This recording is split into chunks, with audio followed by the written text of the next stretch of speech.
Depression একটা ভালো মানুষকে কেমন বানিয়ে দিতে পারে এই হলিউড অভিনেতা তার প্রমাণ। অনেকেই আমরা এই অভিনেতাকে চিনি। এই অভিনেতা একটা সময় মানুষকে অনেক হাসিয়েছেন। তার নাম হলো জিম ক্যারি। তার মুভির চরিত্রগুলো ছিল খুবই এনার্জেটিক এবং প্রাণবন্ত। কিন্তু আপনারা কি জানেন তিনি কেন কমেডি রোলগুলো করত?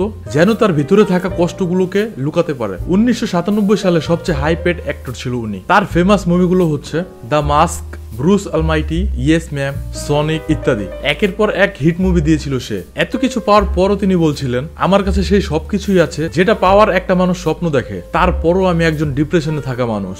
পরে 2009 সালে তিনি অ্যালকোহল, ড্রাগস এগুলো নিয়ে বন্ধ করে দেয় এবং সে তার অ্যাক্টিং ক্যারিয়ার থেকে দূরে সরে যায় এবং সে ওই কাজগুলোই করতে থাকে যেটা তার জীবনে আসলেই করতে ভালো লাগতো, যেমন ছবি আঁকা, মেডিটেশন করা, বন্ধুদের সাথে আড্ডা দেওয়া। মোট কথা তিনি নিজেকে খুশি রাখার জন্য যা যা করণীয় ছিল সব করেছেন। আর আজ তিনি বলেন তিনি একজন সম্পূর্ণ ডিপ্রেশন মুক্ত একজন মানুষ। তার গল্প থেকে আমাদের শিক্ষা নেওয়া উচিত, যে কোনো মূল্যেই হোক নিজেকে নিজের কাছে মূল্যবান করা উচিত, না হলে এভাবে বেঁচে থাকার কোনো মানেই হয় না। পুরো ঘটনাটা শুনে আপনাদের কি মনে হলো এটা কমেন্টে জানাবেন।